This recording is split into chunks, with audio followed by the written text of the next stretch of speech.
తెలంగాణలో పంచాయతీ ఎన్నికల్లో చిత్ర విచిత్రాలు చోటు చేసుకుంటున్నాయి. సర్పంచ్ పదవి కోసం పెద్ద ఎత్తున పోటీలు జరుగుతున్నాయి.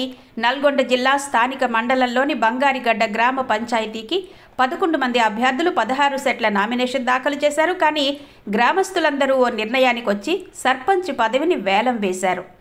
వేలంలో మహమ్మద్ సమీనా ఖాసిం అనే అభ్యర్థి 73 లక్షలతో గ్రామ అభివృద్ధి చేస్తానని హామీ ఇచ్చి సర్పంచ్ పదవిని కైవసం చేసుకున్నారు. దీనికి అభ్యర్థులందరూ అంగీకారం తెలుపుతూ దాఖలు చేసిన నామినేషన్లను ఉపసంహరించుకుంటామంటూ ఒప్పంద పత్రంపై సంతకాలు చేశారు. దీంతో ఆ గ్రామ పంచాయతీ స్థానం ఏకగ్రీవమైంది. కాగా అధికారికంగా ప్రకటించాల్సి ఉంది.